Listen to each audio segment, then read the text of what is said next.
আসসালামু আলাইকুম।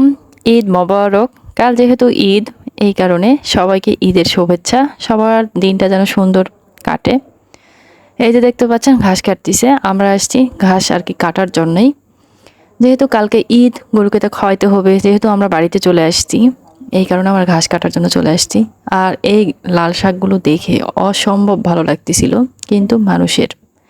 এই কারণে তো আর নেওয়া যাবে না।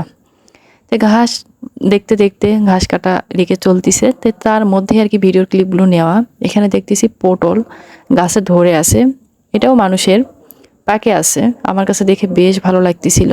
যেহেতু ঘাস কাটতে আসছি, সেক্ষেত্রে আমার স্বাদ যদি ঘাস না কাটে, ওটা কিন্তু অসম্পূর্ণ থেকে যাবে। তো সেও একটু কাটাকাটি করতেছে। আমি এখানে দেখতেছিলাম কি কি শাক পাওয়া যায় আর কি, কারণ শাক আমার খুবই পছন্দ। এই কারণে আমি যেখানেই যাই সেখানেই আর কি আশেপাশে খুঁজি কোনো শাক আছে কিনা। তো দেখতেছিলাম। তো আমরা এখন চলে আসছি বাড়িতে। শাক এদিক সেদিক ছোটাছুটি করতেছে, কারণ বাড়িতে আসলে তার সবচাইতে ছোটাছুটিটাই বেশি ভালো লাগে। আর এই যে দেখতে পাচ্ছেন, এগুলোই হচ্ছে কুরবানির গরু। ওই এক সাইডে দেখা যাচ্ছে খাসি, এই হচ্ছে কুরবানির গরু। এখানে যে যার মতো সবাই যতটুকু পারতিছে খাবার দাবার গরুকে খাওয়াচ্ছে, কারণ সবারই কিন্তু চায় গরুকে সুন্দর মতো খাবার দাবার দিতে, কারণ কুরবানির গরুর ক্ষেত্রে কখনোই কিন্তু কেউ অযত্ন করে না। তারপরে আবার একটু আমরা চলে আসছিলাম পাতার মানে বিলের দিকে, নদীর ধারে যেহেতু। তো এখানে দেখতেছিলাম এই পটলটা অনেক সুন্দর, কিন্তু পাখি কিছুটা খেয়ে ফেলেছে। তো দেখার পরে কিন্তু মনটা আমার খুবই খারাপ হইলে, এত সুন্দর একটা জিনিস অথচ পাখি নষ্ট করে ফেলছে।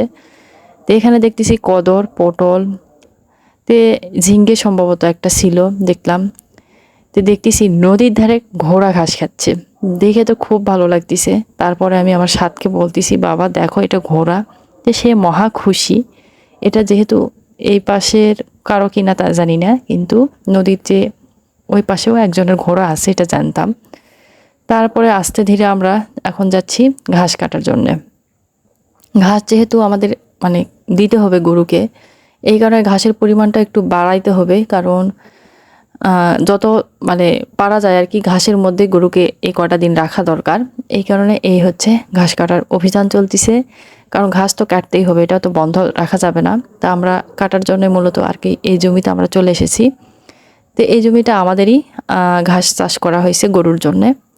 এই হচ্ছে কাটাকাটি চলতিছে, এর মাঝখানে সাত কত কথা যে বলছে, ওলা ভিডিও মানে ক্লিপগুলো যদি রেখে দিতাম, মানে কথাগুলো যদি রেখে দিতাম, আপনারা শুনতেন আর ভাবতেন যে আল্লাহ কি হচ্ছে এখানে।